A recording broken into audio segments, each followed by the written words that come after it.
चाल कैसे हैं आप लोग? Good afternoon, good afternoon, good afternoon everybody. कैसे हैं सभी बच्चे?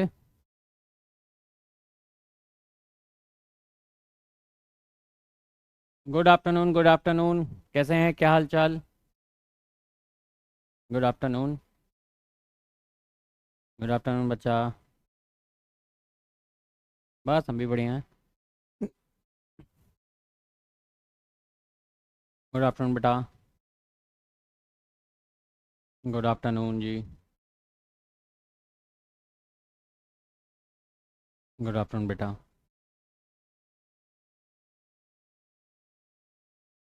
गुड आफ्टरनून बेटा।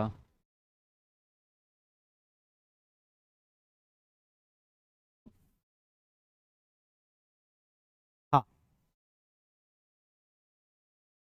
मंडे से हाँ 12th में modern physics. In fact last lecture भी ख़त्म हो चुका है वेव्स का, वो तो ज़बरदस्ती ले रहा हूँ आज।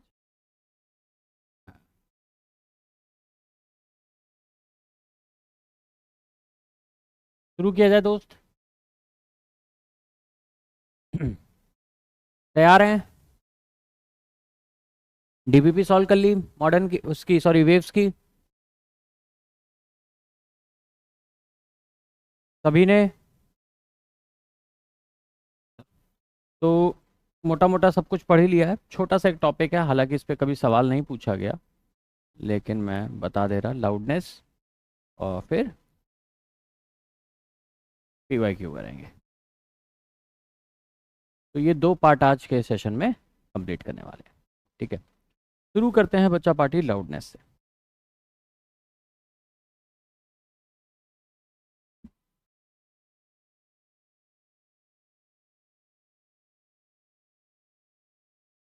ठीक है,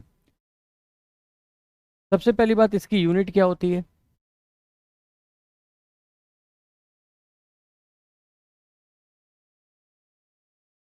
डेसिबल। किस में नापते हैं लाउडनेस को बच्चा पार्टी? डेसिबल। लाउडनेस को रिप्रेजेंट करते हैं अल्फ़ाबेट बीटा से, और इसका फॉर्मूला होता है 10 log base 10 I/I0। 10 log base 10 I/I0।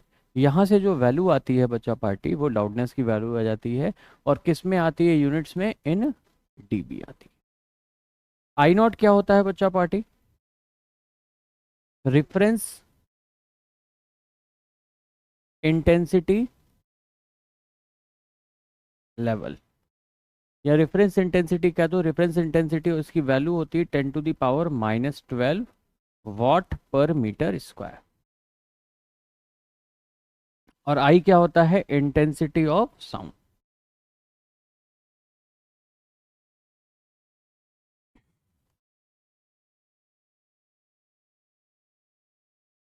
Intensity of sound in what पर मीटर स्क्वायर।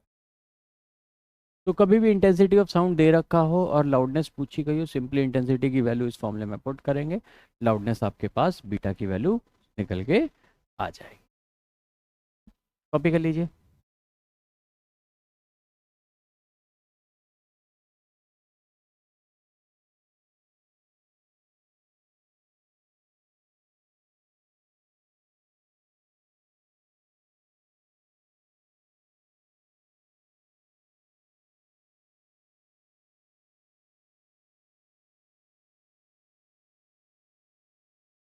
रेडी है?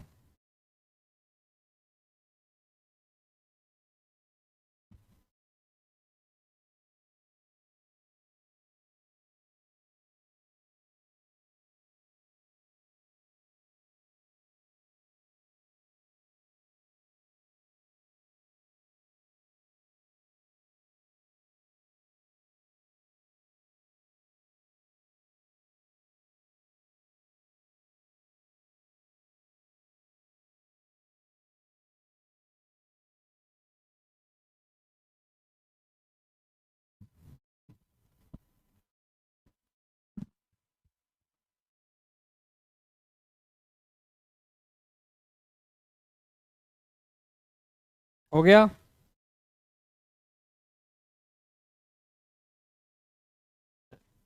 आगे बढ़ते हैं।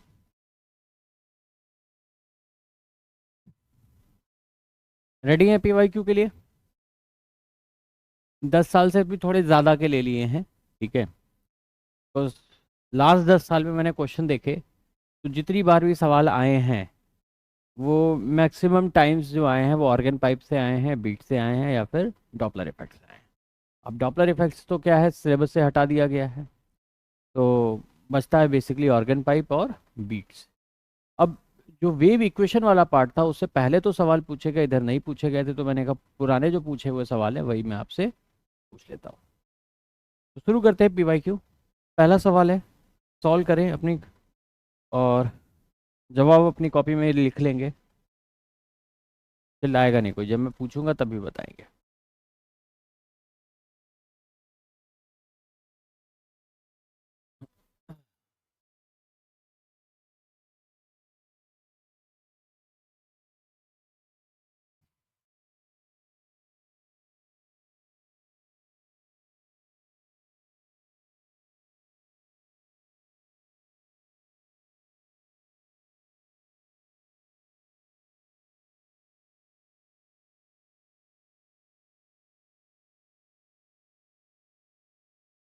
देखा जाए,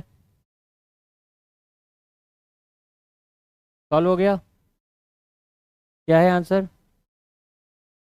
बिल्कुल। भाई देखो यहाँ पे पॉजिटिव, ये नेगेटिव, मतलब वेव पॉजिटिव एक्स डायरेक्शन में जा रही है, ये एक्सिस लिखी है, एक पॉजिटिव एक नेगेटिव टर्न, तो वेव पॉजिटिव एक्स एक्सिस के अलोंग जा रही है। तो ये बात क्लियर हो गई कि वेव पॉजिटिव एक्स एक्सिस के अलोंग। अब बात करते हैं, क्या एक्स का जो कोफिशिएंट होता है वो के बराबर होता है, 2 पाई बाय लेमडा के बराबर होता है, जिसकी वैल्यू 10 पाई दे रखी है, काट देंगे तो क्या बच्चा पार्टी, लेमडा की वैल्यू 1/5 दैट इज 0.2 मीटर आ गई।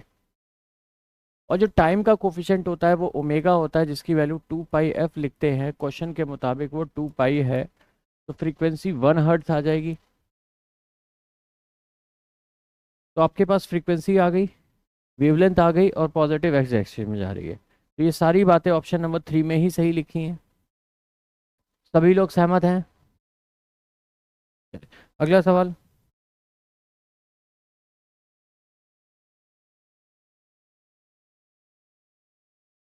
AIPMT 2006 का सवाल है।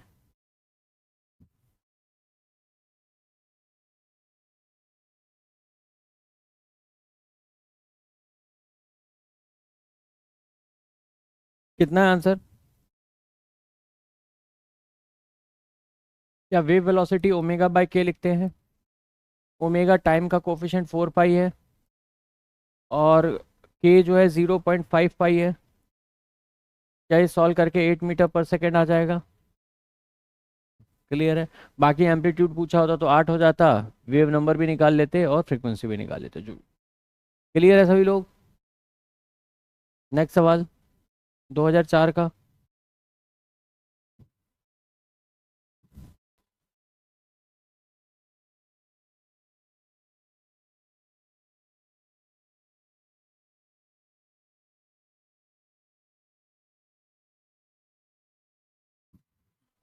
पूछा क्या है? Phase difference. तो क्या बच्चा पार्टी फेज डिफरेंस 0.5 का है? ठीक है। तो ये 0.5 रेडियंस है तुम्हारा। भाई SI यूनिट में ही देते हैं आंसर, हाँ या ना? नहीं रहेगा, बिल्कुल रहेगा, बिल्कुल सही बात कह रहे हैं। तो 0.5 रेडियंस तो साइन के टर्म में लिखा है, कॉस को भी साइन में कन्वर्ट करो, तो क्या साइन 90 प्लस थीटा को कॉस थीटा लिख सकते हैं? मतलब इसमें यहाँ अगर साइन लगाएंगे तो यहाँ प्लस का पाई/2 आ जाएगा, तो जो फेज डिफरेंस आएगा वो पाई/2 माइनस 0.5 का आ जाएगा। पाई कितना होता है?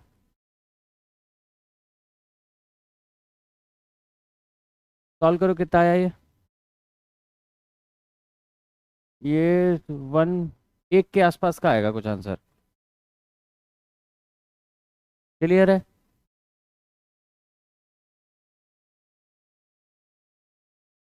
ये पढ़िए 2002 का सवाल।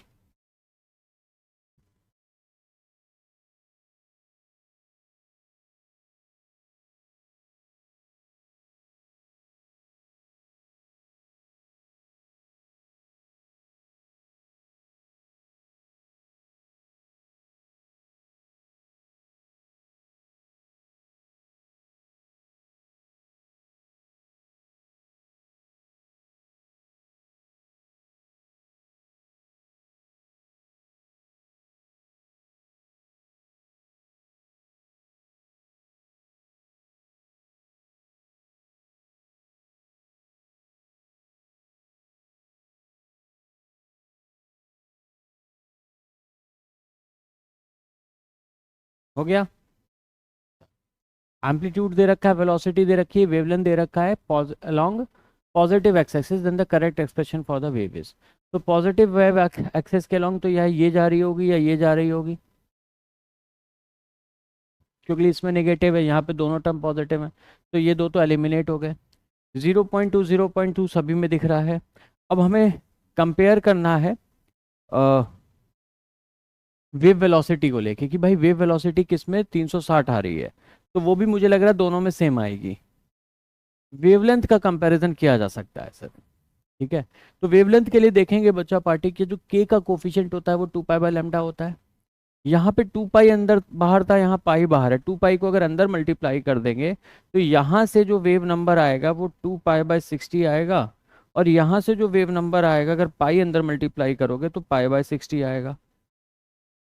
इससे अगर 2 पाई/लैम्डा से कंपेयर कर दोगे तो यहाँ से तो ये कट करके लैम्डा किसके बराबर आ जा रहा है, 60 मीटर के बराबर आ जा रहा है, लेकिन यहाँ से कट करोगे तो लैम्डा किसके बराबर आ रहा है, 120 मीटर के बराबर आ रहा है। क्वेश्चन के मुताबिक वेव नंबर लेंथ कितनी होनी चाहिए, 120 मीटर होनी चाहिए, तो सॉरी 60 मीटर होनी चाहिए। तो option C3 will be the correct choice. इससे पहले वाला क्या दिक्कत है बेटा।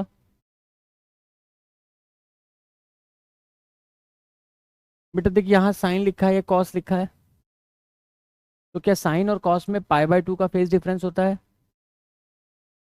क्या हम लोग बचपन में साइन 90 + थीटा को कॉस थीटा लिख देते थे। तो अगर कॉस लिखा है बेसिकली हम ये सोच सकते हैं ना कि साइन 90 + थीटा होगा, उसकी वैल्यू ये आ रही थी, तो बेसिकली इस टर्म को साइन ऑफ पाई/2 + थीटा लिखा जा सकता है। तो इसका फेस 0.5 हो जाएगा अगर मैं कॉस को साइन में कन्वर्ट करता हूं, तो यहाँ पे भी क्या पाई/2 का एडिशन हो जाएगा। फेज डिफरेंस पूछा है, देखो ये टर्म दोनों में सेम है, ये दोनों टर्म दोनों में सेम है, जो डिफरेंस है वो इन दोनों टर्म का है, तो फेज डिफरेंस देंगे तो पाई/2 में से 0.5 माइनस कर दो, फेज डिफरेंस आ जाएगा दोनों वेव का। ये क्लियर है ये वाला क्वेश्चन भी।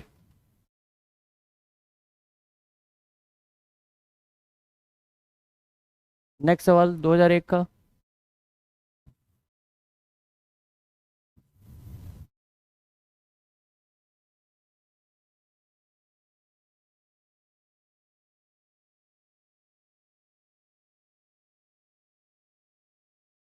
हो गया, सिंपल है ये। ओमेगा/के होता है, ओमेगा कितना आता है 100, के कितना होता है 1/10। ए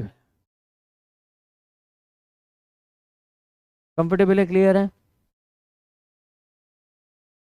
नेक्स्ट सवाल।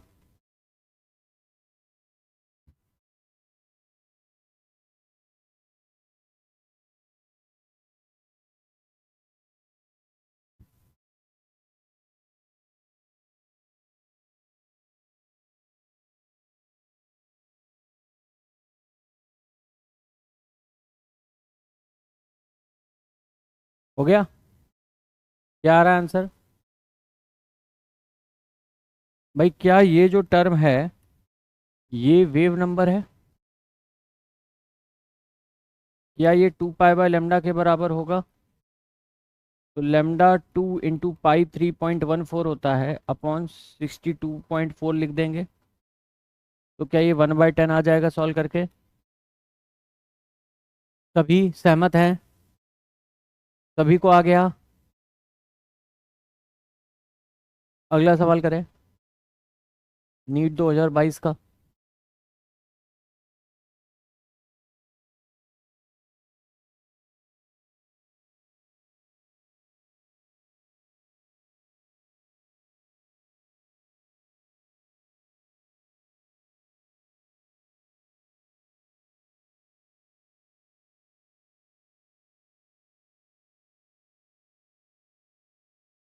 या wave velocity on string under root T by mu होती है। वी डैश की बात करें तो क्या टेंशन डबल कर दी है? तो इन दोनों का अगर मैं रेशियो लूँ तो क्या 1/√2 आ जाएगा? ऑप्शन नंबर 3 हो जाएगा। अगला सवाल करें, 2016 का सवाल।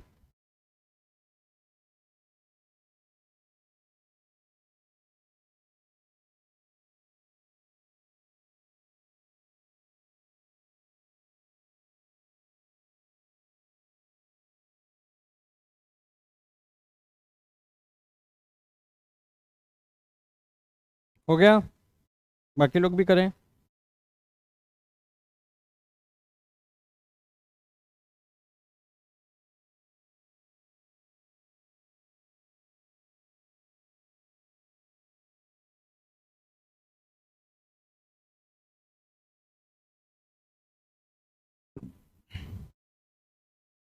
हो गया दोस्तों? ट्राई मार लिया? अटेम्प्ट कर लिया है खुद से? सॉल्यूशन देखा जाए? देखो, सिंपल सी बात है दोस्त।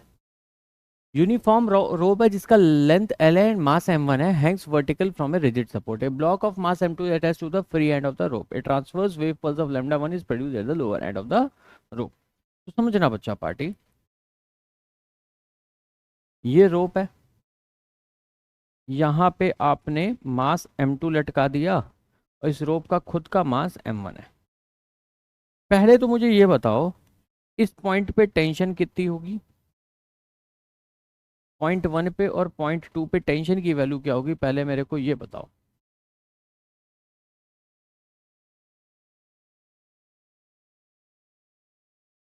ये बात सभी बच्चे मानते हैं कि पॉइंट 1 पे जो टेंशन T1 होगी वो m2g के बराबर होगी। किसी भी पॉइंट पे टेंशन निकालने का तरीका क्या है, जहां पे रस्सी में टेंशन पूछी, अगर कोई वर्टिकल रस्सी है तो रस्सी को वहीं से काट दें। उससे नीचे जितना भी मास है उसको उस पॉइंट की टेंशन ही सपोर्ट दे रही होगी। तो अगर इस पॉइंट से अगर तुम रस्सी को काट दोगे, इससे नीचे जितना भी मास है उसको कौन सपोर्ट दे रहा होगा? इस पॉइंट पे जो टेंशन की वैल्यू होगी। तो इससे नीचे जो इतना कितना मास है, सिर्फ एक मास है m2, तो इसके वेट को कौन सपोर्ट दे रहा होगा? इस पॉइंट पे जो टेंशन होगी कितनी होगी? m2g। ये बात क्लियर हुई? T1 T2 की बात करते हैं बिल्कुल अपर एंड पे। यहां पे अगर टेंशन पूछी, रस्सी को यहां से काट दो, इस पॉइंट के नीचे जितना भी वेट है उसे कौन सपोर्ट दे रहा होगा? यहाँ की टेंशन। कितना वेट है? एक तो रस्सी का भी मास, खुद का मास भी है, और जो ब्लॉक लटकाया उस दोनों का जो वेट है उसे क्या इस पॉइंट की टेंशन ही सपोर्ट दे रही होगी। तो कितने प्रतिशत भारतीय मानते हैं कि T2 की वैल्यू ईमानदारी के साथ m1 प्लस m2 इंटू जी लिखी जा सकती है? कंफर्टेबल है?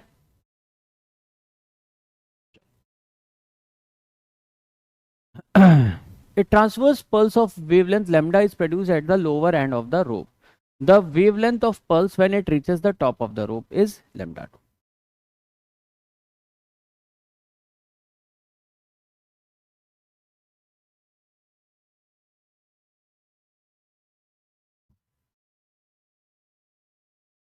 लेमडा 1 की बात करते हैं पहले, वेव, चलो ठीक है लेमडा की बात कर लेते हैं। कितने प्रतिशत भारतीय ऐसे हैं जो ये मानते हैं कि वेव लेंथ को वेलोसिटी अपॉन फ्रीक्वेंसी लिखते हैं तो कुछ गलत नहीं किया? लिखा जा सकता है भाई। क्या फ्रीक्वेंसी सोर्स की प्रॉपर्टी होती है? तो वेव पल्स यहां से ऊपर जाएगी तो क्या फ्रीक्वेंसी चेंज हो सकती है? क्या चेंज हो सकता है? वेवलेंथ चेंज हो सकती है, वेव स्पीड चेंज हो सकती है, लेकिन फ्रीक्वेंसी चेंज नहीं हो सकती। ये बात क्लियर है? क्या बता रखा है क्लास में? तो फ्रीक्वेंसी अगर कांस्टेंट होगी तो मैं लिख सकता हूं wavelength directly proportional to velocity. तो क्या बच्चा पार्टी लेमडा 2 अपॉन लेमडा 1 का रेशियो V2 अपॉन V1 के रेशियो के बराबर होगा। अब देखो बच्चा पार्टी, जो रस्सी यहां पे है, रस्सी तो यूनिफॉर्म वेट की है, तो इस पॉइंट पे जो म्यू की वैल्यू होगी और जो इस पॉइंट पे म्यू की वैल्यू होगी वो क्या सेम ही होगी। अब वेव वेलोसिटी क्या बच्चा पार्टी, आप सभी लोग under root T by mu लिखते आए हैं। अगर म्यू सभी के लिए सेम है तो वेलोसिटी का रेशियो √T2 अपॉन √T1 लिख सकता हूं। कोई दिक्कत? कोई दिक्कत? तो यहां से λ2 अपॉन λ1 √T2, T2 कितना आया था? दोनों पे ही होल पे रूट ले लिया, upon m2g, m1 plus m2 upon m2, option 1। हाँ,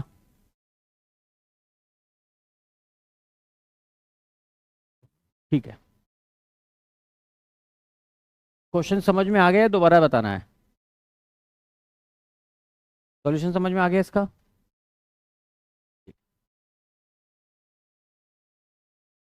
ठीक ठीक, समझ गया भाई। नेक्स्ट सवाल करते हैं बच्चा पार्टी।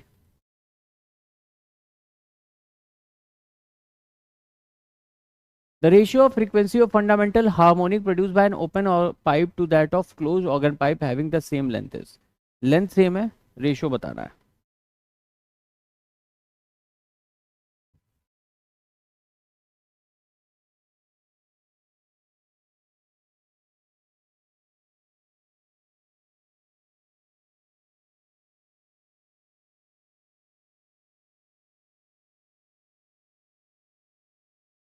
हो गया?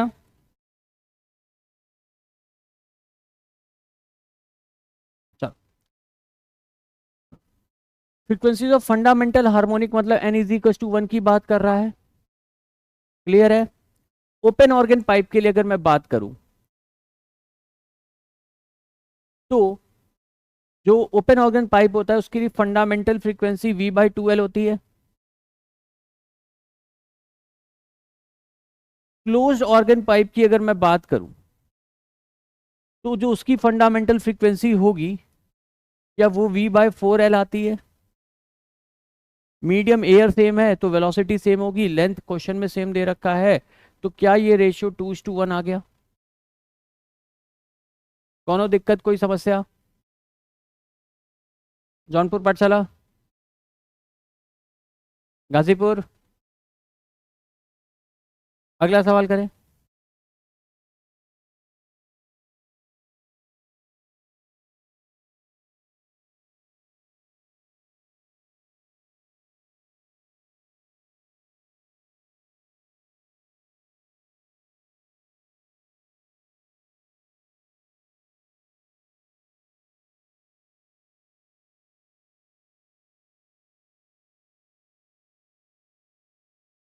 डन, बाकी लोग करें।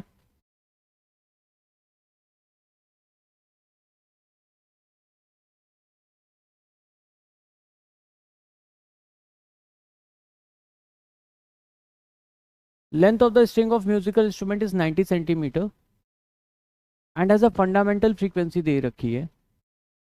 Where should it be pressed to produce fundamental frequency of 180 hertz. Fundamental frequency मतलब n इज इक्वल टू 1 की बात कर रहा है। और जब भी रस्सी पे वह बात करता हूँ सोनोमीटर वायर में के केस में, भले ही हमने पढ़े दो केसेस थे लेकिन प्रैक्टिकली एक्चुअली में एक ही होता है। दो तो मैंने इसलिए पढ़ाए थे कि बिकॉज ऑर्गन पाइप दो होते हैं तो तुम्हें रिलेट करने में तुरंत आसान हो जाएगा, ये इसके जैसा वो उसके जैसा। लेकिन वायर की जब भी बात होती है तो क्या बोथ एंड फिक्स वाला ही केस होता है। तो फंडामेंटल फ्रीक्वेंसी का फॉर्मूला V/2L है। अब देखो, टैपिंग कहीं से भी टैप ऐप करोगे तो क्या वेलोसिटी, रस्सी तो चेंज होती नहीं है तो वेलोसिटी तो चेंज होगी नहीं, तो क्या frequency fundamental frequency inversely proportional to length आ गई। तो फर्स्ट केस में फंडामेंटल फ्रीक्वेंसी को F1 बोल दूं, सेकंड केस में फंडामेंटल फ्रीक्वेंसी को F2 बोल दूं, क्योंकि इनवर्स रिलेशन आ रहा था तो ये L2 अपॉन L1 लिख सकता हूं। फर्स्ट केस में फंडामेंटल क्वेश्चन फ्रीक्वेंसी कितनी थी 120। अब हमें कितनी चाहिए F2 180 चाहिए। L2 की वैल्यू हमें नहीं पता, L1 कितना था 90 सेंटीमीटर। जीरो से जीरो निपट गया, और या फिर डायरेक्टली ये काटो 90 से 2 सा, और ये आ जाएगा 60।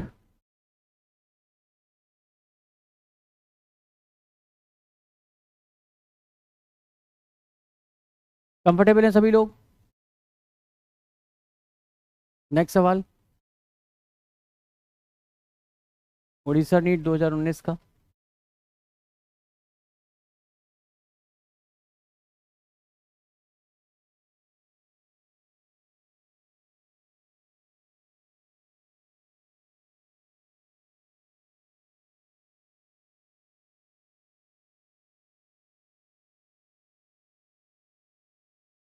आंसर नहीं बताना, बस कर लेना है। हाँ हाँ, वो 31.25 है।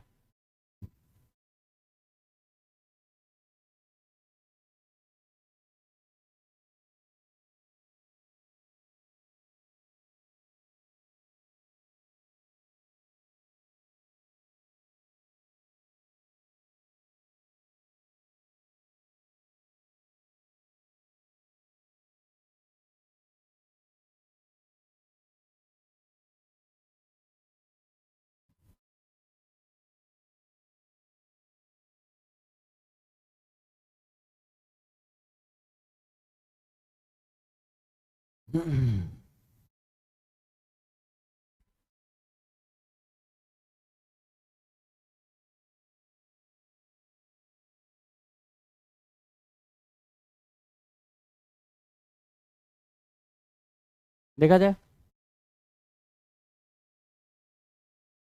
हम्म। तो भाई सक्सेसिव रेजोनेंस लेंथ दे रखा है, क्या मैंने तुम्हें बताया है रेजोनेंस कॉलम मेथड में L2 माइनस L1 या लेमडा बाई 2 के बराबर होता है दोस्त। तो 31.25 कोई भी दो सक्सेसिव ले लो, माइनस 9.75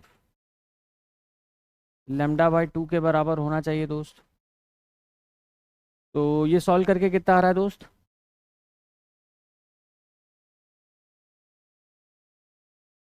11.5 आएगा मेरे ख्याल से। 31.25 में से 9 पॉइंट कितना? हाँ बिल्कुल 21.5 is equal to lambda by 2। तो यहाँ से बच्चा पार्टी लेमडा जो आ जाएगा वो कितना आ जाएगा आपके पास?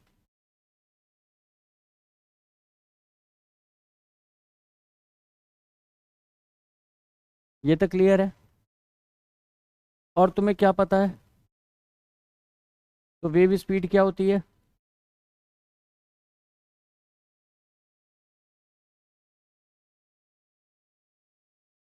क्योंकि ये सेंटीमीटर में था, ठीक है।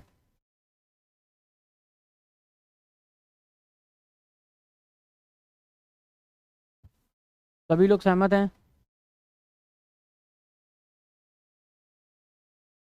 2018 में सवाल। ये कंसेप्ट ऐसा है ना, ऑर्गन पाइप का हर साल पूछा गया पिछले 10 सालों में, हर साल सवाल पूछा गया।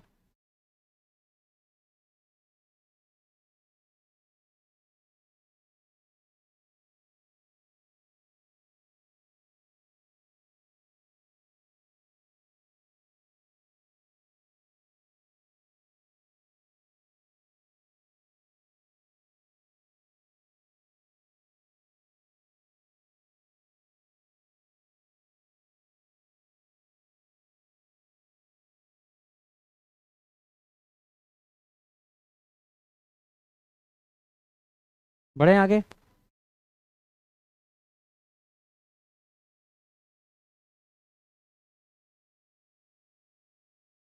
Fundamental frequency in an open organ pipe is equal to the third harmonic of a closed organ pipe.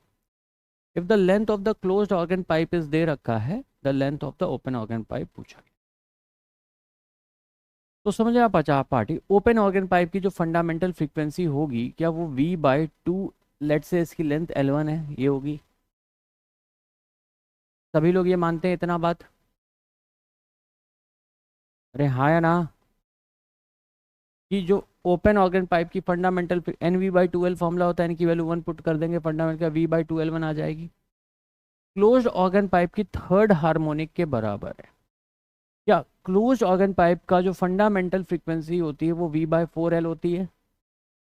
Third harmonic मतलब 3 × V/4L2 हो जाएगी।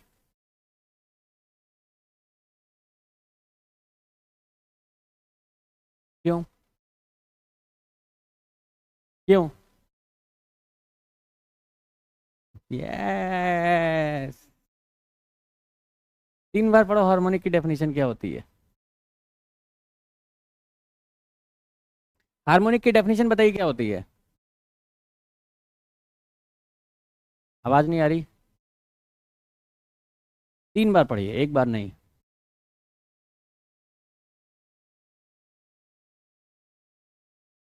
अब क्या लिखा है, फंडामेंटल क्या है, तो थर्ड हार्मोनिक मतलब 3 × क्या एन की वैल्यू और हार्मोनिक नंबर सेम होता है। अरे बोलो। क्लोज्ड ऑर्गन पाइप में, सॉरी ओपन ऑर्गन पाइप में जरूर है कि बाय चांस एन और हार्मोनिक नंबर सेम आते हैं, लेकिन जो तुम्हारे क्लोज्ड ऑर्गन पाइप है, याद करो उसमें इवन हार्मोनिक्स मिसिंग थे, तो क्या एन और हार्मोनिक रिलेटेड रह भी जाएंगे। अरे हाँ या ना। तो तुम्हें फॉर्मूले के क्या कहते हैं ढंग से जब भी हार्मोनिक लिखा करे ना, तो बहुत सिंपल होता है कि फॉर्मूला तुम्हें सोचना ही नहीं है। तुम बस ये ध्यान रख लो कि क्लोज्ड की फंडामेंटल ये होती है, और ओपन ऑर्गन पाइप के लिए जो फंडामेंटल फ्रीक्वेंसी आती है वो ये होती है। अब तुमसे बोला है सेवन्थ हार्मोनिक, तो इसको 7 से मल्टीप्लाई कर दो। 10th हार्मोनिक 10 से मल्टीप्लाई करो। थर्ड हार्मोनिक मतलब 3 से मल्टीप्लाई करो। हार्मोनिक का मतलब क्या है, कौन सा मल्टीपल है फंडामेंटल का। ठीक है, कौन सा इंटीग्रल मल्टीपल है, तो थर्ड हार्मोनिक मतलब 3 टाइम्स फंडामेंटल के। ये बात क्लियर हुई पहले। तो थर्ड हार्मोनिक देख के एन की वैल्यू 3 नहीं पुट करना है फॉर्मूले में। समझना है हार्मोनिक का मतलब क्या है। अब जो कट रहा है काट दीजिए।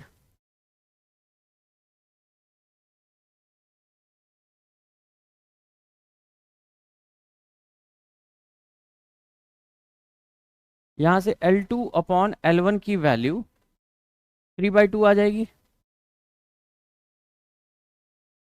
क्या तुम्हें कुछ पता है, if the length of closed organ pipe मतलब L2 की वैल्यू दे रखी है 20, तो यहां से 20/L1 = 3/2, तो यहां से L1 की वैल्यू 40/3 आ गई।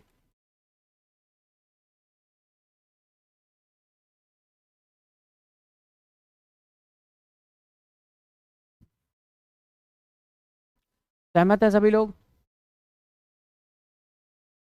अगला सवाल।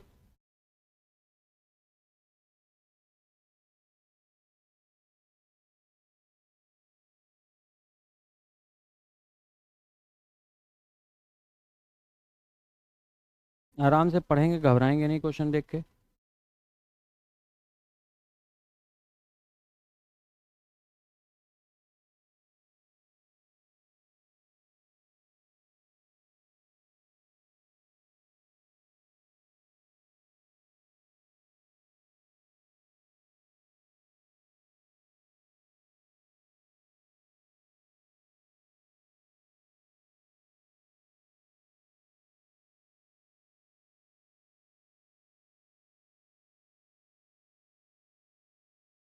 बाकी लोग करें।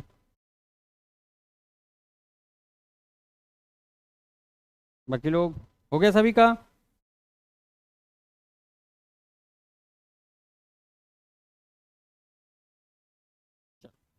देखते हैं दोस्त फिर। Tuning fork is used to produce resonance in glass tube. The length of air column in this tube can be adjusted by variable piston. At room temperature at 27 degrees Celsius, two successive resonances are produced at 20 centimeter. अपने मतलब की information यहाँ आई of a column length. If the frequency of tuning fork दे रखा है, velocity of sound पूछा गया है, तो क्या अपने को पता है L2 - L1 लैम्डा बाई 2 के बराबर होता है। तो 73 माइनस 20 कर दो, तो 53 is equal to lambda by 2। Lambda किसके बराबर हो गया?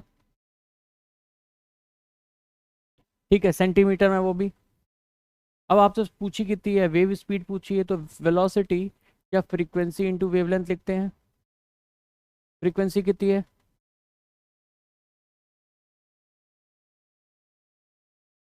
भाई देखो 106 अपॉन 100 तो अप्रोक्सीमेटली 1 है, तो 320 के आसपास का आंसर होगा, 321 322 कोई भी। कोई है? 339, इतना अंतर आ जा रहा है? यही आ रहा है सॉल्व करके? तब ठीक है।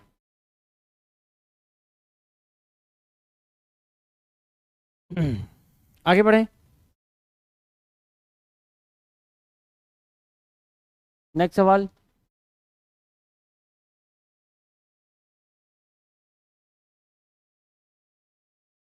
The two nearest harmonic of A tube closed at one end and open at other end are।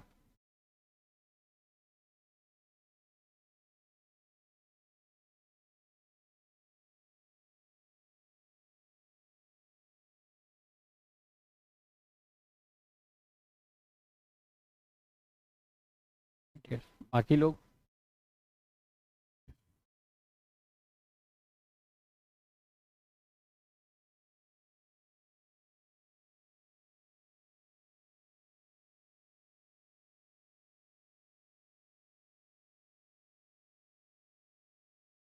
कैसे किया? हम्म। किसके बराबर होता है?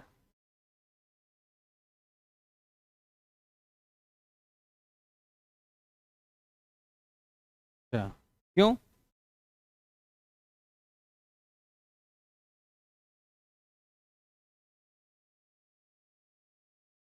अच्छा, दो का डिफरेंस आता है, लेकिन 2 टाइम्स फंडामेंटल का डिफरेंस आता है, ये कैसे पता?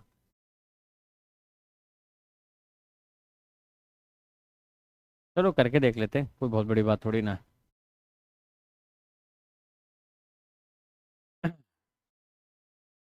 क्लोज एट वन एंड है, ओपन एट वन अदर है।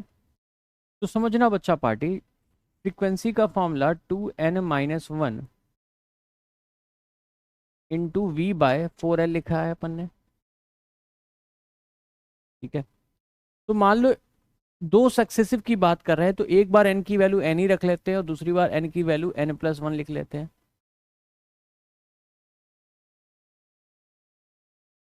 तो F1 निकाल लेते हैं 2n-1 into v bye 4। F2 निकालते हैं, जब n की जगह n+1 लिख दोगे तभी सक्सेसिव है वो।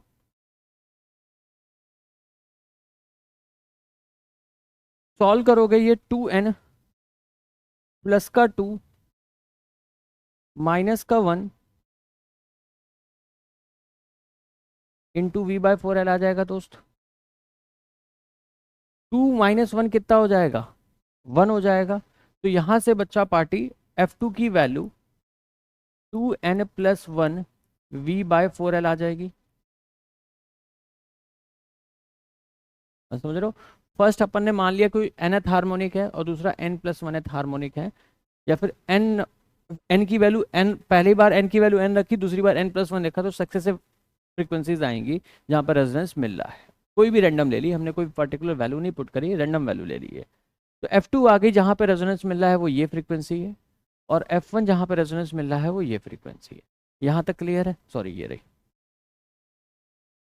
अब अगर मैं इनका डिफरेंस लूं F2 माइनस F1, तो 2n+1, या खोली दे रहा bracket, 2n into v by 4l plus v by 4l minus minus करेंगे बच्चा पार्टी, F1 की वैल्यू कितनी है? 2n upon we by 4l, और ये टर्म माइनस था, तो माइनस एक बार और आएगा तो प्लस आ जाएगा वी बाय 4l। तो ये टर्म कट गया क्या? तो F2 माइनस F1 की वैल्यू सॉल्व करके तुम्हारे पास v by 4l plus v by 4l, क्या v बाय 2l आ गई?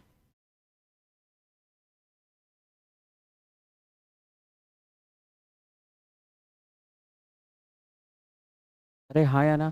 तो वही जो बच्ची कह रही थी, क्या इसे 2 × v/4l लिख सकते हैं?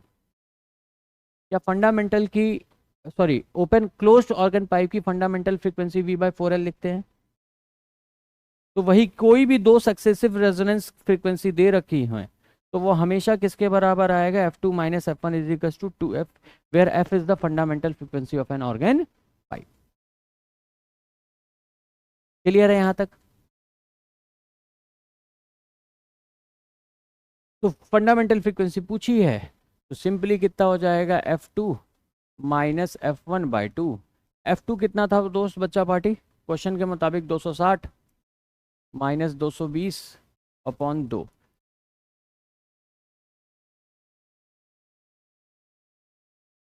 तो एक तो ये फॉर्मूला जनरेट हो गया आपके पास कि कभी भी दो सक्सेसिव फ्रीक्वेंसी दे रखी है तो फंडामेंटल फ्रीक्वेंसी क्या रिलेशन होता है? F2 minus F1 is equal to 2 time fundamental. इसके लिए बच्चा पार्टी क्लोज ऑर्गन।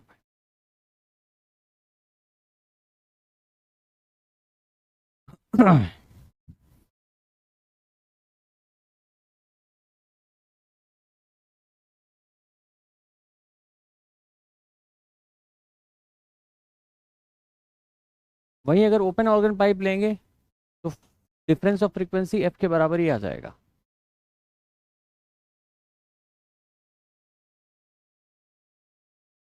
कॉपी हो गया, आगे बढ़ जाएं।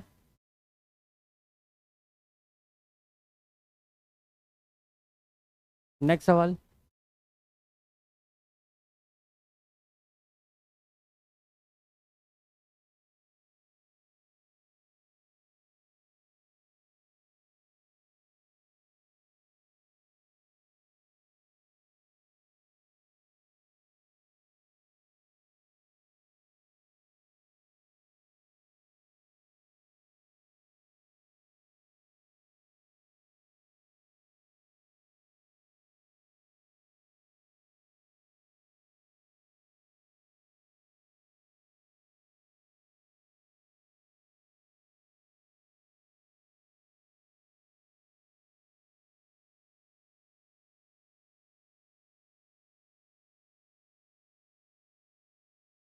सभी लोग का हो गया?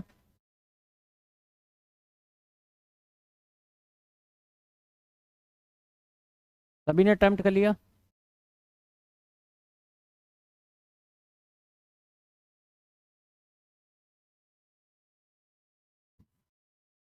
ओवरटोन का मतलब बता रखा है मैंने।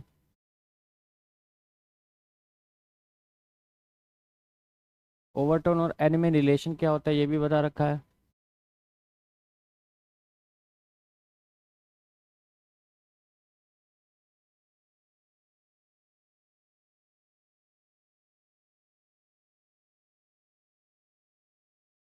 सॉल्व किया जाए दोस्त।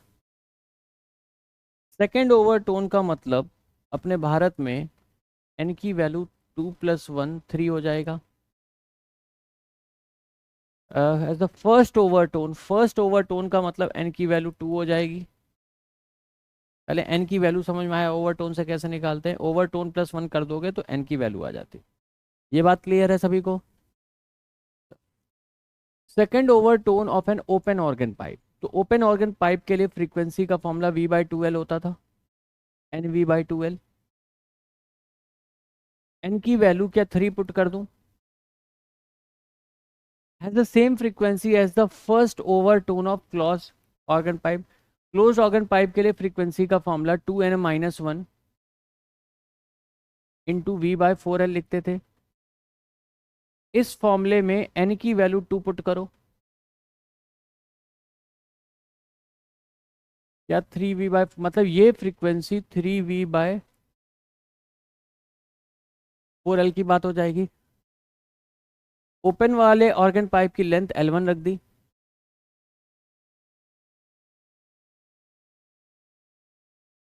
हाँ बेटा। हाँ, तो ओपन वाले की इसीलिए मैंने लेंथ L1 लिख दी। क्लोज वाले की ऑर्गन पाइप की लेंथ क्या L दे रखी है? तो अब निपटा दो जो निपट रहा है। 3 से 3 निपट गया, वी से वी निपट गया, 2 से 2 निपट गया। तो L1 क्या 2L के बराबर आ गया।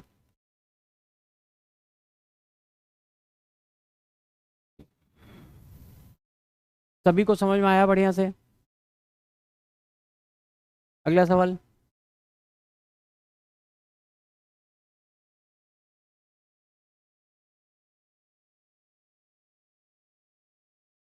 Fundamental frequency of closed organ pipe is 20 centimetre.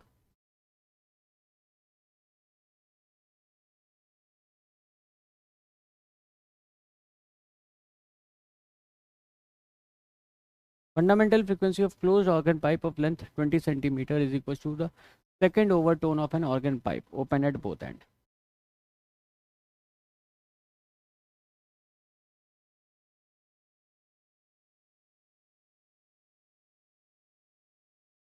देखा जाए दोस्त, fundamental frequency of close organ pipe, fundamental मतलब एन की वैल्यू 1 की बात कर रहा है, is equal to the second overtone of an open organ pipe मतलब एन इज इक्वल टू 3 की बात कर रहा है ओपन ऑर्गन पाइप के लिए। तो फंडामेंटल फ्रीक्वेंसी अगर मैं बात करूं क्लोज ऑर्गन पाइप की V/4L होती है, ठीक है। Frequency of close organ pipe of length 20 centimetre दे रखा है, तो लेंथ की वैल्यू भी 20 रखी थी यहाँ पे, is equal to the second overtone मतलब एन की वैल्यू 3 पुट करनी है into V/2L। The length of organ pipe आपसे पूछा है, V से V निपट गए हो, इस 2 से ये 10 आ गया, तो L की वैल्यू किसके बराबर आ जाएगी बच्चा पार्टी, 120 सेंटीमीटर। सिंपल है सवाल ये सब। आगे बढ़ते हैं नेक्स्ट कंसेप्ट की तरफ। 2015।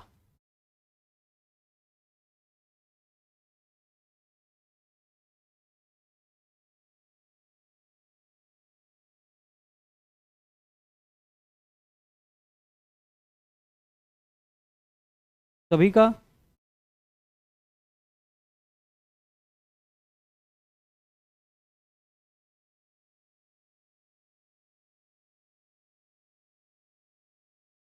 air column closed at one end and open at other resonate with a tuning fork when the smallest length of the column is 50 centimeter. The next larger length of the column resonating with the same tuning fork is पूछा गया है। तो simple सी बात है, close at one end है तो length का formula या 2n-1 टाइम्स λ/4 बताई गई है। स्मॉलेस्ट लेंथ मतलब n इज इक्वल टू 1 की बात करेंगे, n की वैल्यू 1 पुट करते ही क्या L1 की वैल्यू λ/4 आ जाएगी, n की वैल्यू 2 पुट करेंगे तो सेकंड रेजोनेंस लेंथ क्या 3 λ/4 पे आएगी। अब अगर λ/4 तुम्हें 50 दे रखा है तो 3 λ/4 क्या 150 होगा।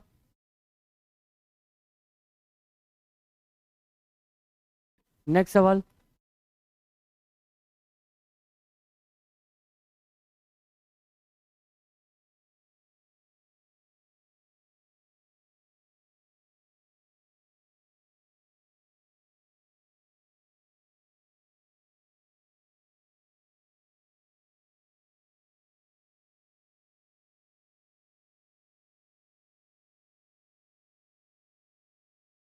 वही n किया था और n+1 लिखा था, वही वाला मेथड फिर से यूज़ करो। अब की बार देखोगे वो डायरेक्टली डिफरेंस ऑफ फ्रीक्वेंसी के बराबर आ जाएगा।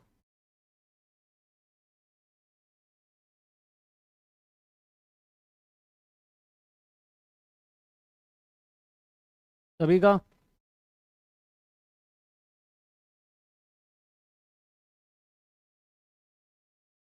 वो आंसर तो बता ही दिया है क्या है। आंसर से ज़्यादा इम्पोर्टेंट है वो डेरिवेशन निकाल के बताना। आंसर तो मैंने बता ही दिया कि डिफरेंस ऑफ फ्रीक्वेंसी के बराबर आ जाएगा। तो देखो, देखा जाए सभी लोग, देखा जाए भाई स्ट्रिंग बोथ एंड फिक्स हैं, तो जो फ्रीक्वेंसी का फॉर्मूला है NV/2L है। हम मान लेते हैं कोई भी दो रैंडम n की वैल्यू है, तो एक n की वैल्यू n ले ली और दूसरे की n प्लस वन ले ली, या n की वैल्यू एक बार x ले ली और नेक्स्ट सक्सेसिव जस्ट लेना है तो x प्लस वन ले ली, कोई दिक्कत? कोई, n की वैल्यू x थी और अगली x प्लस वन होगी, तो क्या ये दो सक्सेसिव रेजोनेंस फ्रीक्वेंसीज हैं? तो अगर बच्चा पार्टी फर्स्ट फ्रीक्वेंसी निकालूं तो x into v by two l हो जाएगा। सेकेंड फ्रीक्वेंसी निकालूं तो n की जगह अगर x प्लस वन लिख दूंगा,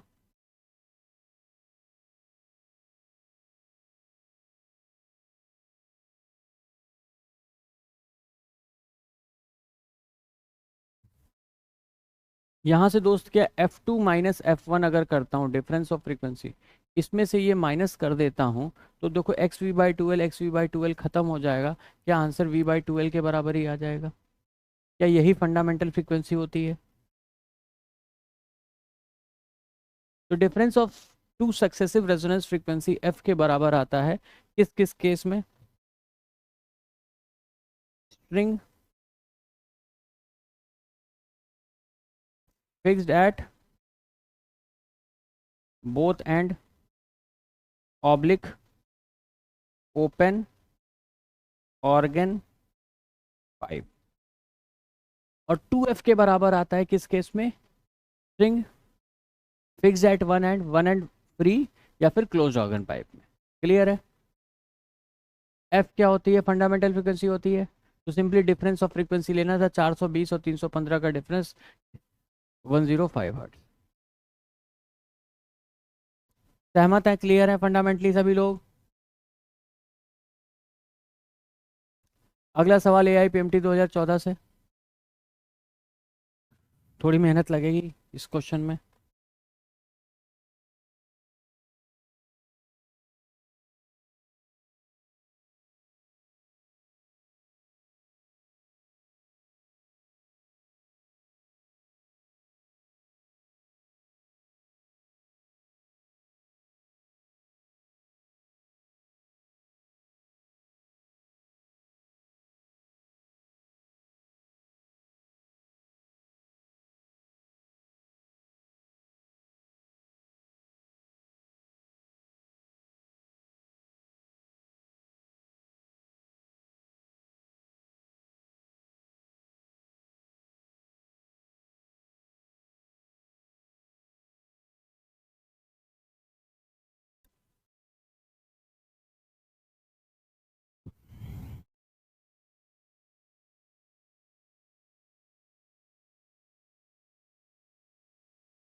हो गया सभी का?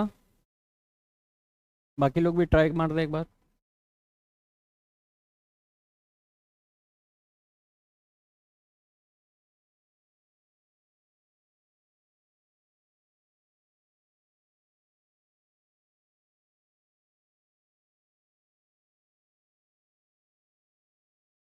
देखो, सिंपल सी बात है दोस्त, कि ये कोई रस्सी है, इसकी टोटल लेंथ एल है, ठीक है? तो जब ये ओरिजिनल सिर्फ इन दो पॉइंट पे पिवटेड है, in the original fundamental frequency of string की बात करें, तो ओरिजिनली जब ये वाइब्रेट करेगी तो फंडामेंटल फ्रीक्वेंसी का अगर जिसे एफ को कहते हैं वो 1 बाय या वी बाई टू एल लिख देंगे। अरे हाँ या ना? उस फंडामेंटल फ्रीक्वेंसी की वैल्यू इन्होंने एफ की जगह एन से रिप्रेजेंट कर दी है। तो क्या बच्चा पार्टी कुल मिला के मैं यहां से ये कह सकता हूं छोटी सी बात, कि एल की value v by two n के बराबर है। सहमत है? अब इस को तीन पार्ट में आपने डिवाइड कर दिया। लेट्स से ये लेंथ L1 है, ये लेंथ L2 है, ये लेंथ L3 है। अच्छा बताओ बच्चा पार्टी, रस्सी सेम, सब कुछ सेम, भले ही 3 पार्ट में डिवाइड कर दिया है, तो वेव वेलोसिटी चेंज होगी क्या? क्योंकि टेंशन भी सेम है और रस्सी भी सेम है, तो म्यू भी सेम है, तो तीनों पार्ट में टेंशन तो सेम रहेगी। तो जो इन तीनों पार्ट में फंडामेंटल फ्रीक्वेंसीज बनेंगी, N1 N2 N3 की वैल्यू अगर मैं लिखना चाहूँ, तो कितने प्रतिशत भारतीय मानते हैं कि इसकी जो फंडामेंटल फ्रीक्वेंसी होगी वो V/2L1 हो जाएगी, और N2 की जो फंडामेंटल फ्रीक्वेंसी होगी वो V बाई इसकी लेंथ 2L2 के बराबर हो जाएगी, और N3 क्या V/2L3 हो जाएगा।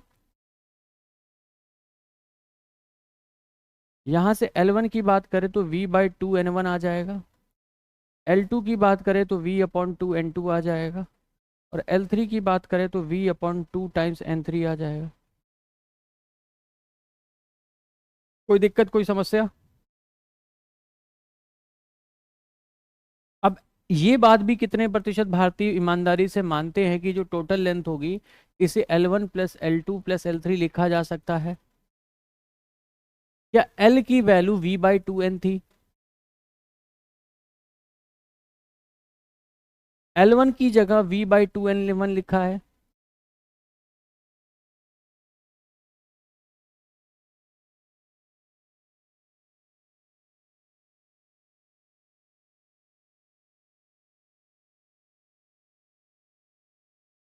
तब कट कटा जाएगा।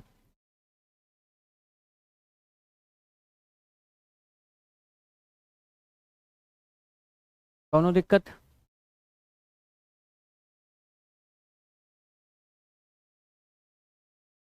कौन सा बेटा?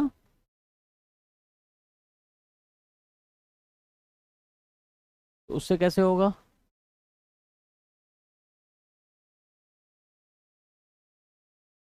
फिर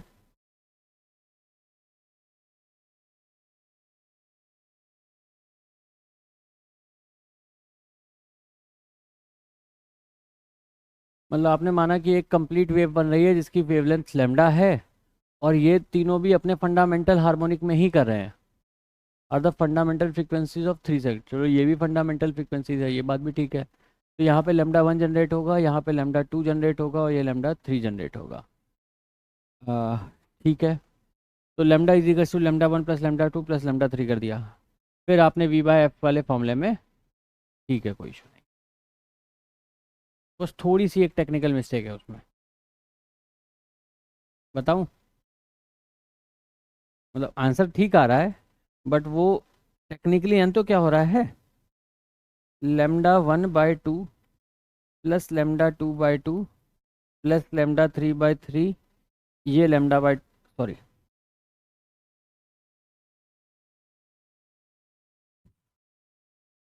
ये बराबर हो रहा है। अब 2 2 2 2 काट दोगे तो, हाँ, समझ में आया क्यों? क्योंकि ये फंडामेंटल लोड में बनेंगे, तो एक लोब बनेगा, एक लोब मतलब ओवरऑल लेंथ कितनी है, λ/2 है। अब चूंकि वो 2 2 कट जा रहे हैं, इसलिए λ इज इक्वल टू λ1 + λ2 + λ3 कह दो तो भी कोई गलत नहीं है। क्लियर है सभी लोग?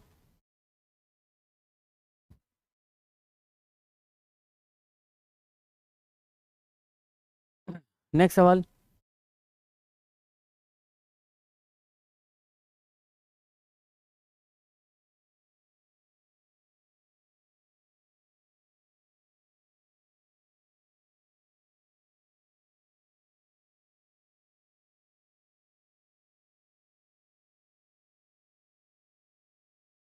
एक चीज बताओ, नेक्स्ट चैप्टर से ये PYQ क्लास में कराएं या फिर एक अलग से शीट दे दें, 10 साल के PYQ की, घर पे कर लोगे आप? हाँ मतलब ठीक है, वो इसी वजह से मैंने करवाया, बट एक दूसरा थॉट ये भी है कि उसे, ठीक है फिर क्लास में कर लेते हैं।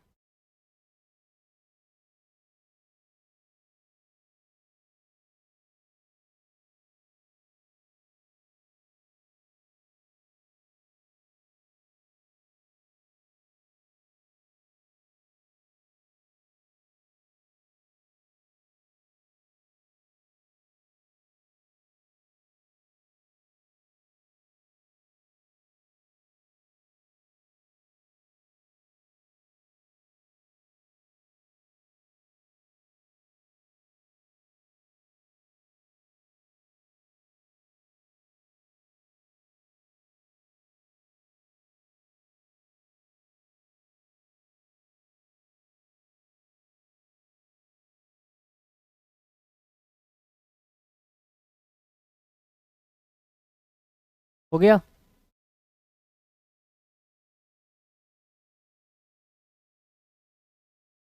हम्म। कोई कुछ कह रहा है? बच्चे कोई कुछ कह रहा है? Number of possible natural obstruction air column in pipe close at one and, close at one के एंड के केस में जो फंडामेंटल फ्रीक्वेंसी होती है सबसे पहले वो निकाल लेते हैं। क्या वो V/4L आती है? क्या वेलोसिटी 340 पता है? लेंथ 85 सेंटीमीटर पता है? डिवाइड बाय 100 कर दो, करना है तो चलो। क्लियर है? सॉल्व करके ये कितना आता है? 185 इंटू 4 कर देंगे। हाँ, सब कट कटा जाएगा, 340 ही आ जाएगा, 100 आ जाएगा। यहाँ तक क्लियर है? अब हमें पता है सिर्फ ऑड हार्मोनिक्स प्रेजेंट होते हैं। अरे क्लोज एट वन एंड में ऑड हार्मोनिक ही प्रेजेंट होते हैं। तो जो फर्स्ट फ्रीक्वेंसी F1 एग्जिस्ट करेगी वो 1 इंटू 100 करेगी। सेकेंड जो एग्जिस्ट करेगी 3 इंटू 100 करेगी। थर्ड फ्रीक्वेंसी जो एग्जिस्ट करेगी वो 5 इंटू 100 एग्जिस्ट करेगी। फोर्थ फ्रीक्वेंसी जो एग्जिस्ट करेगी वो 7 इंटू 100 करेगी। नेक्स्ट फ्रीक्वेंसी जो एग्जिस्ट करेगी वो 9 इंटू 100 करेगी। नेक्स्ट फ्रीक्वेंसी जो एग्जिस्ट करेगी वो 11 इंटू 100 करेगी। नेक्स्ट फ्रीक्वेंसी जो करेगी बच्चा पार्टी 13 इंटू 100 करेगी। अब जब 13 इंटू 100 करोगे तो क्या 1300 हर्ट्ज आ जाएगी फ्रीक्वेंसी? तुमसे बोला क्या लाइज बिलो 1250, मतलब ये वाली नहीं लेंगे, इससे पहले वाली सारी ले लेंगे। तो कितनी आ रही है? 6 आ रही हैं। समझ में आया क्यों हम 135 से मल्टीप्लाई कर रहे हैं? लॉजिक समझ में आया? क्योंकि ऑड हार्मोनिक प्रेजेंट होते हैं। अगर हम इतनी सी बात ध्यान रखेंगे तो हम डायरेक्टली ऑड नंबर से मल्टीप्लाई करते चले जाएंगे। और ये बात नहीं ध्यान रखेंगे तो हम इस वाले फॉर्मूले में V/4L की वैल्यू तो निकाल ही चुके हो। इसमें n की वैल्यू 1 2 3 4 5 6 7 पुट करते चले जाओ, नेक्स्ट हायर फ्रिक्वेंसी निकलते जाएंगी। तो एक तो तरीका ये है कि उस फॉर्मूले में n की वैल्यू 1 फिर 2 फिर 3 फिर 4 पुट करो और नेक्स्ट हायर फ्रिक्वेंसी निकालते चले जाओ। दूसरा तरीका ये है कि ये ध्यान रख लो कि क्लोज ऑर्गन पाइप में क्या होता है, सिर्फ और सिर्फ ऑड हार्मोनिक होते हैं और ओपन ऑर्गन पाइप में सारे हार्मोनिक होते हैं। अगर यही ओपन होता तो 100 200 300 400 500 600 700 800 900 सारे एग्जिस्ट कर रहे होते हैं। क्लोज ऑर्गन पाइप है तो 100 एग्जिस्ट करेगा, फिर 300 करेगा, फिर 500, फिर 700, फिर 900, फिर 1100, फिर 1300, फिर 1500, फिर 1700। क्लियर है? कंसेप्ट क्लियर है? नेक्स्ट सवाल।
देखा जाए,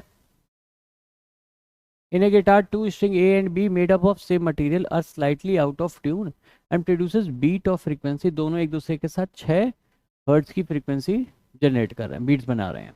when tension is B is slightly decreased the beat frequency increases to 7 hertz. बहुत बढ़िया बात है। if frequency of A की फ्रीक्वेंसी तुम्हें पता है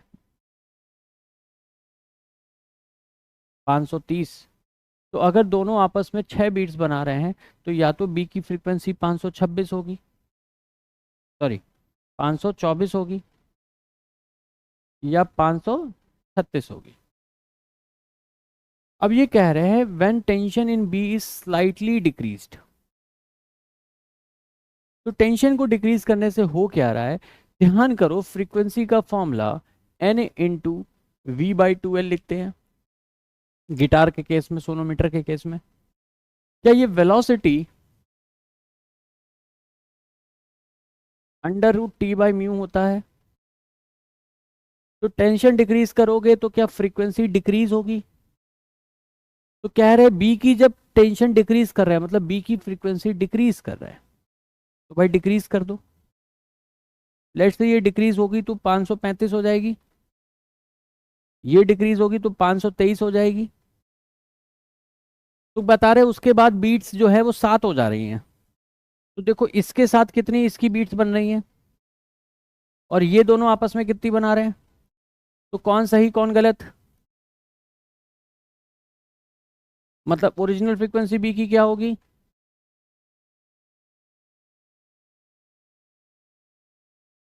ओरिजिनल फ्रीक्वेंसी ऑफ बी पूछा है ना। नेक्स्ट सवाल। कल कराया हुआ है।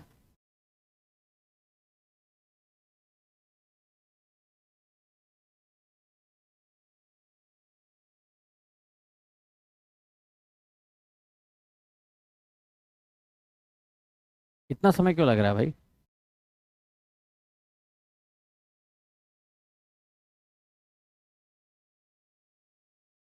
क्या बच्चा party n-1 n comma n+1, n-1 और n आपस में 1 और ये भी आपस में 1 और ये आपस में क्या 2 बीट्स प्रोड्यूस करेंगे? तो टोटल क्या 2 1 3 1 4 बीट्स हो गई। अरे हाँ या ना? जो भी फाइनल आंसर आता उसमें से 2 सब्ट्रैक्ट कर देते थे, कल ही सिखाया था। बता दें सबकी आपस में गिन ले, टोटल कर दो, क्योंकि सभी की क्या हो रही होंगी एंड में जाके जो 1 बाय 1 वाले ऑप्शन बन रहे होंगे, मतलब 3 कॉमन निकल रहे होंगे। तो 3 को 1 गिनोगे मतलब 2 कम गिनोगे टोटल में से, तो टोटल जो भी है उसमें से 2 सब्ट्रैक्ट कर दिया करो, वही आंसर आएगा। क्लियर है? 2013 का सवाल।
देखा जाए, बाकी लोग भी थोड़ा ट्राई मार लो।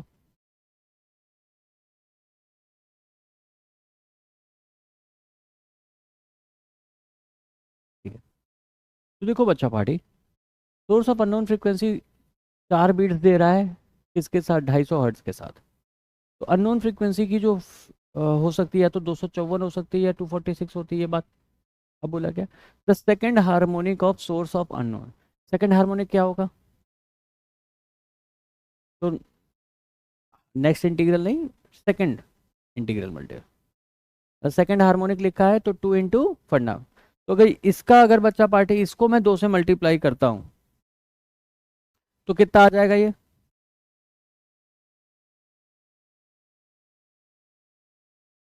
और इसको 2 से मल्टीप्लाई करोगे तो अब ये कह रहा है कि जो सेकंड हार्मोनिक है वो 513 के साथ कितनी बीट्स बना रहा है, 5। तो 513 के साथ अगर कोई 5 बीट बना रहा है तो या तो वो 5 माइनस कर दोगे तो 508 होगा या 518 होगा। तो देखो क्या इसका सेकंड हार्मोनिक 508 ही है? क्या वो इसके साथ 5 बीट्स बना ले रहा है? मतलब जो अननोन सोर्स है उसकी फ्रीक्वेंसी 254 है। क्लियर है?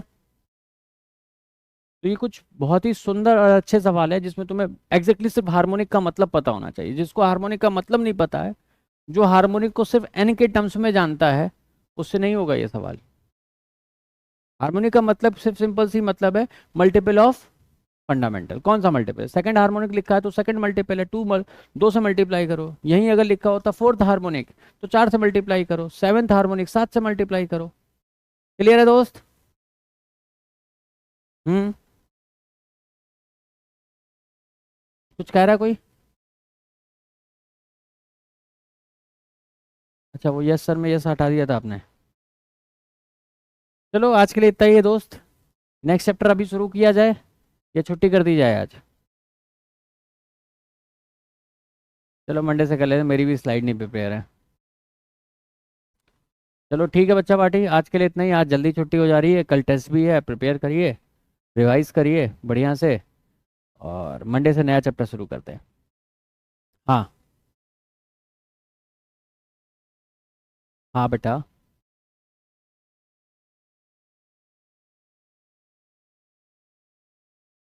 हाँ तो पूछो तो।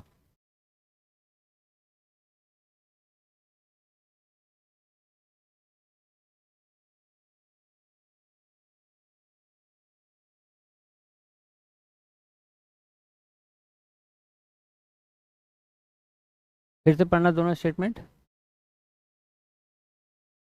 हाँ। हाँ।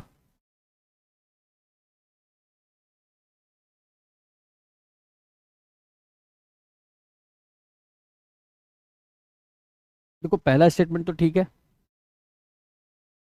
और दूसरे स्टेटमेंट की अगर बात करें, प्री ऑसिलेशंस की बात कर रहे हैं, तो अगर मैं मतलब टेक्निकली यहाँ पे इन्हें डैम्प्ड लिखना चाहिए। डैम नहीं लिखा है तो नॉर्मल फ्री ऑसिलेशंस की बात करेंगे। फ्री ऑसिलेशन में फ्रीक्वेंसी कांस्टेंट रहती है। हाँ। और दूसरी चीज, ये जो क्वेश्चन है ये है फोर्स्ड एंड डैम्ड ऑसिलेशन का, जो कि सिलेबस से हटा दिया गया है। हम्म।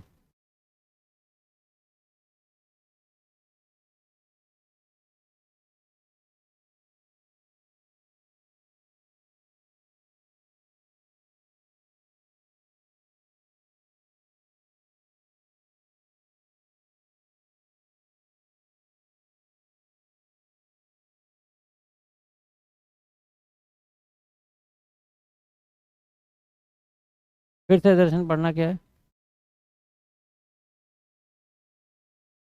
हम्म। हम्म।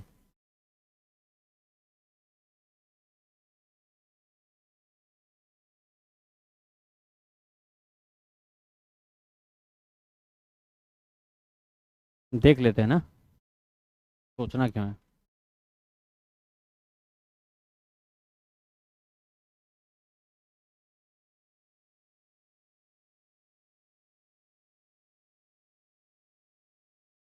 लेट से लिक्विड भरा हुआ है इसमें दोस्त, ठीक है। ये ओरिजिनल मीन पोजीशन है।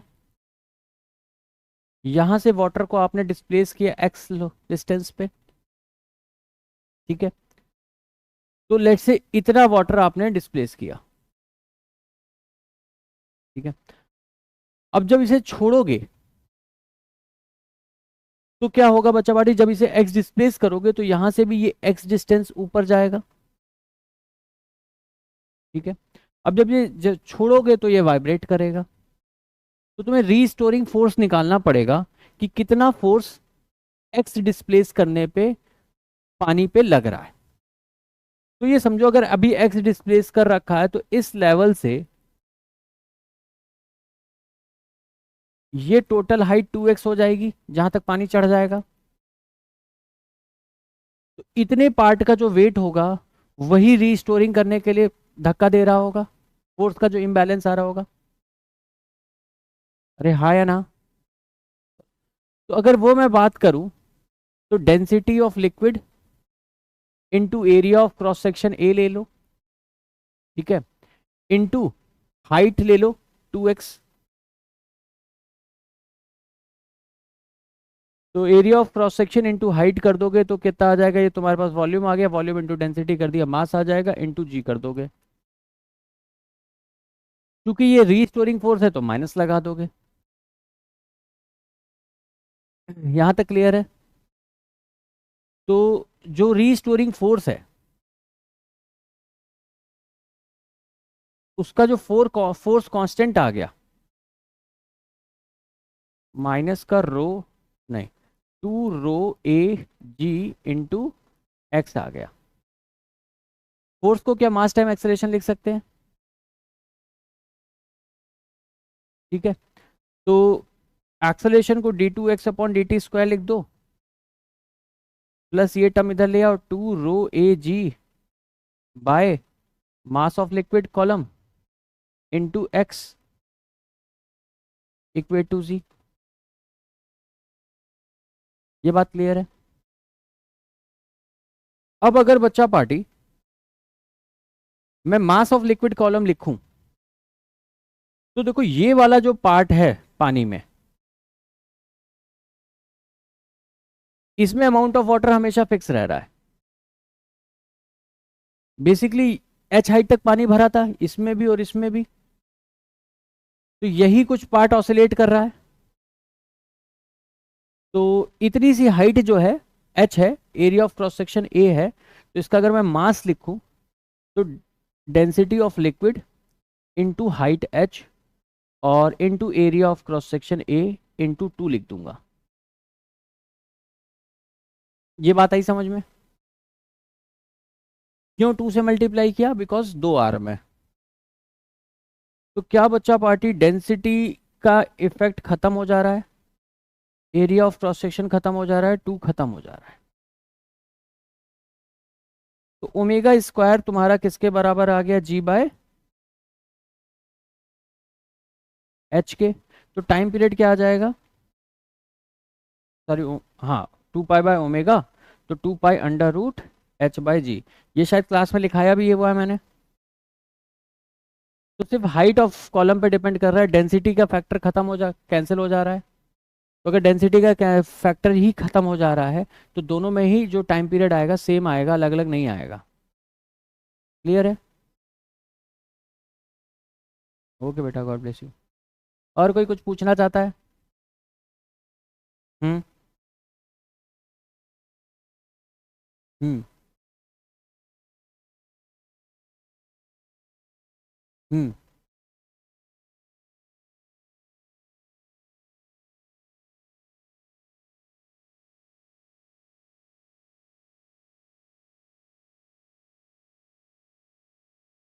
फिर से बोलो क्या बता रहे हो?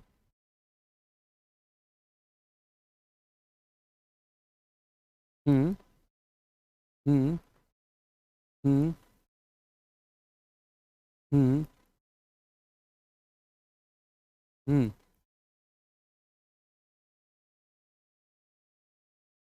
हम्म। हम्म। बिल्कुल सही है।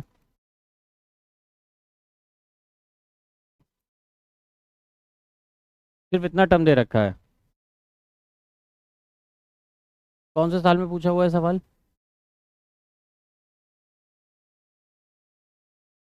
क्या चीज? एक बार गूगल सर्च कर लेना, क्या आंसर सारी प्लेटफॉर्म पे अब ये सही क्यों है पहले मैं ये समझा देता हूँ, ठीक है, बाकी फिर मैं देख लूंगा उसको, एक बार चेक कर लूंगा क्या इशू आ रहा है। भाई देखो ये जो है कांस्टेंट पार्ट है, ठीक है। अब अगर इसको आप देखोगे तो क्या ये y - a लिख सकता हूँ, is equal to b sine of omega t plus c cos of omega t. इसमें कोई दिक्कत है? अब हमें मालूम है कि इन दोनों में फेज डिफरेंस है पाई/2 का। अब अगर मैं इनका रिजल्टेंट निकालूंगा तो y minus A resultant amplitude root over B square plus C square into sine of omega t plus y, ये टर्म आ जाएगा। क्या इस एस एच एम का एम्पलीट्यूड पार्ट ये है?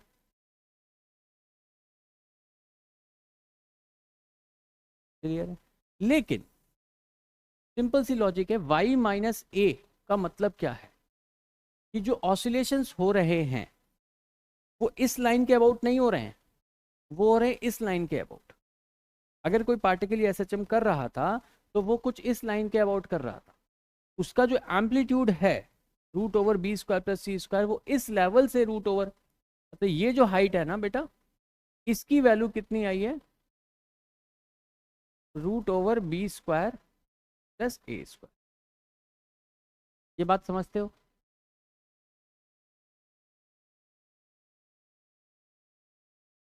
हाँ, B square plus C square जो भी है।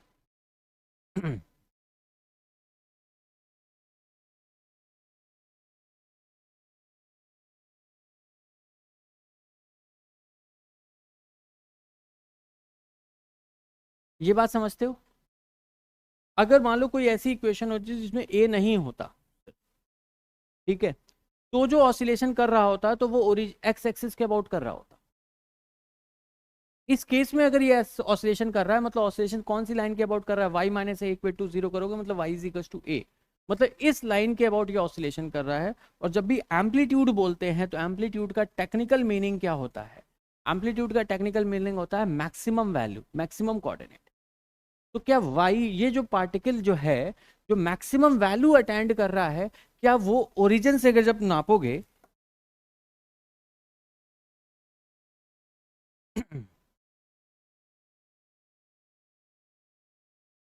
क्या वो ये पूरी डिस्टेंस लेनी चाहिए हमें लॉजिकली? तो क्या आंसर यही होना चाहिए? No sir. है। अब फिर भी दे रखा है तो क्यों दे रखा है, मैं थोड़ी स्टडी करता हूँ उसका कि किस लॉजिक पे दे दिया है। देखो एक दो बार तो नीट ने किया है तरीके का सवाल कि बिना लॉजिक के सब आंसर दे दिए, ठीक है। तो अब ठीक है, उस पर तुम केस कर लो, लड़ लो, उससे कोई फ़ायदा नहीं है। बट हाँ, इवेंचुअली फिर भी मैं एक बार देख लेता हूँ अगर अदर रेफरेंसेस में। देखो लॉजिक तो समझ में आ गया ना कि कोई इक्वेशन अगर इस तरीके से लिखिए तो एम्पलीट्यूड का लॉजिकल मीनिंग क्या है? Maximum value of y. अगर ये दे रखा है, ये इक्वेशन इस तरह से लिखी क्यों है? वरना अदरवाइज इस इक्वेशन में और इस इक्वेशन में फर्क क्या है?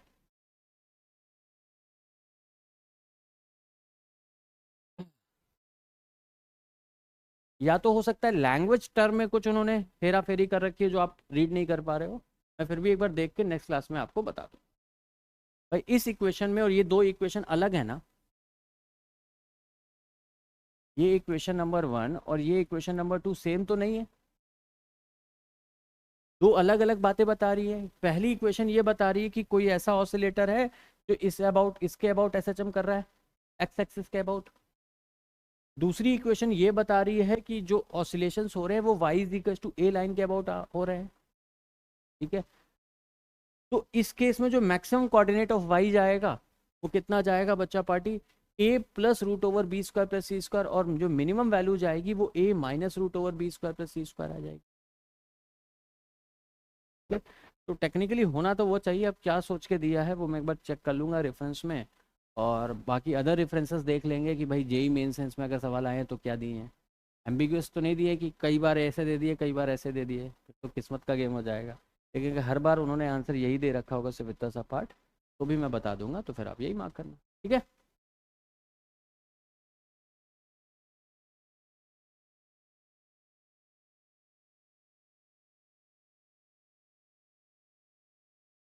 हम्म। हम्म। हम्म।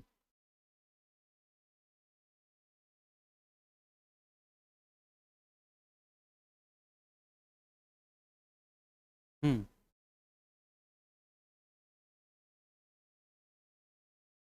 होगा। इसमें एक उन्होंने जो टर्म दे रहे हैं amplitude of its oscillation, oscillation factor तो सिर्फ इतना सही है, वहां पे आप इस तरह से देख सकते हो। हम्म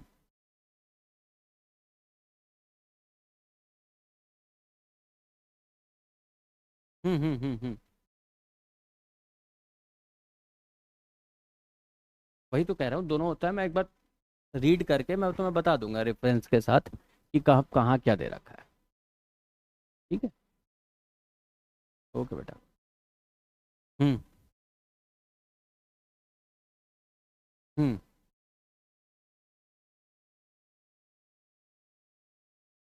हम्म।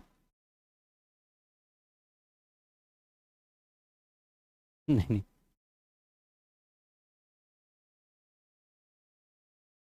पहला स्टेटमेंट ठीक है, दूसरा स्टेटमेंट गलत है। जो पहला स्टेटमेंट है simple harmonic motion is a projection of uniform circular motion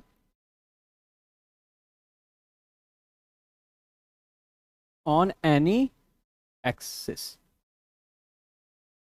समझना, इसी को तो फेजर डायग्राम कहते हैं। ये कोई एक्सिस हो गई, ये वाई एक्सिस हो गई। मान लो कोई पार्टिकल है एंटी क्लॉकवाइज सेंस में सर्कुलर मोशन कर रहा है, यूनिफॉर्म।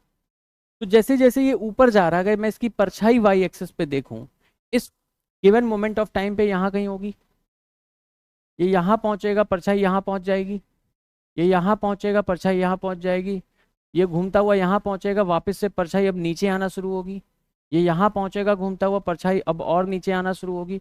तो क्या भाई पार्टिक परछाई का मोशन देखो, ऊपर जा रही है, फिर नीचे आ रही है, फिर ऊपर जा रही है, फिर नीचे जा रही है, क्या वो एसएचएम जैसा ही मोशन कर रही है? तो यूनिफॉर्म सर्कुलर मोशन का प्रोजेक्शन किसी भी एक्सिस पे, एक्स एक्सिस पे या वाई एक्सिस पे क्या दे देता है आपको? एसएचएम दे देता है। लेकिन एसएचएम एक यूनिफॉर्म सर्कुलर मोशन होता है, ये बात ही गलत है, दोनों अलग मोशन है। सॉरी, वो तो दोनों में ही करता है। वो तो circular motion, uniform circular motion में भी एक्सेलेरेशन वेरी करता है, बस वहां पे एक्सेलेरेशन की डायरेक्शन वेरी करती है, मैग्नीट्यूड हमेशा सेम रहता है। इस केस में, सिंपल हार्मोनिक मोशन के केस में, मैग्नीट्यूड और डायरेक्शन दोनों वेरी करती रहती हैं। और कोई कुछ पूछना चाहता है? कोई भी डाउट, पुराने भी चैप्टर्स के हों तो भी चलेंगे, कोई इशू नहीं है।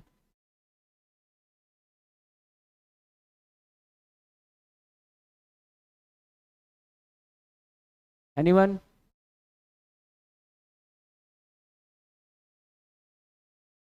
ठीक है फिर, टाटा बाय बाय। आज क्लास है क्या इसके बाद कोई? चलो बच्चों, बाय बाय, मिलते हैं मंडे से मॉडर्न फिजिक्स के साथ। ठीक है, ओके बेटा, गॉड ब्लेस यू।